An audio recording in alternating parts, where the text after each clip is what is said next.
সারা দেশে বাণিজ্যিক ব্যাংকগুলোর শাখা রয়েছে প্রায় 10,000। এসব শাখার আওতাধীন সেবার পরিসর বাড়াতে এবার ব্যাপক হারে ব্যাংকিং বুথ চালু করার নির্দেশ দিয়েছে বাংলাদেশ ব্যাংক। এর মাধ্যমে ব্যাংকিং কার্যক্রম কয়েক গুণ বাড়বে বলে মনে করছেন সংশ্লিষ্টরা। কম খরচে সেবা বাড়ানোর এ উদ্যোগকে ইতিবাচক বলছেন বিশ্লেষকরা। কাজল আব্দুল্লাহর রিপোর্ট। একটি ব্যাংকে নতুন শাখা চালু করতে প্রয়োজন হয় অফিস, ডেকোরেশন, বিভিন্ন বিভাগের জনবল সহ বিশাল ব্যবস্থাপনা। গ্রাহক চাহিদার বিপরীতে পরিচালন ব্যয় বিবেচনা করেই নতুন একটি শাখা চালুর পরিকল্পনা নেয় সংশ্লিষ্ট ব্যাংক। এক্ষেত্রে অনেক সময় পিছিয়ে পড়ে ব্যাংকিং কার্যক্রম, সেবা বঞ্চিত হন সাধারণ মানুষ।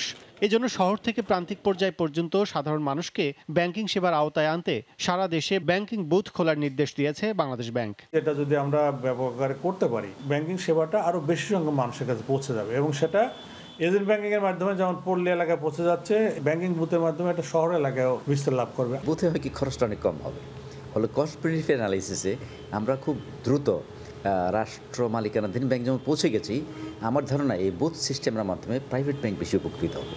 কেন্দ্রীয় ব্যাংকের নির্দেশনায় বলা হয়েছে ব্যাংকিং বুথ নিকটস্থ পূর্ণাঙ্গ শাখার নিয়ন্ত্রণে থাকবে। বুথটির স্পেস হবে সর্বোচ্চ 1000 বর্গফুট এবং সুষ্ঠুভাবে পরিচালনার জন্য থাকবেন কমপক্ষে 2 জন কর্মকর্তা। এছাড়া শাখার চেয়ে বুথের মাধ্যমে যে কোনো সেবার চার্জ, ফি, কমিশন কম ছাড়া বেশি হবে না।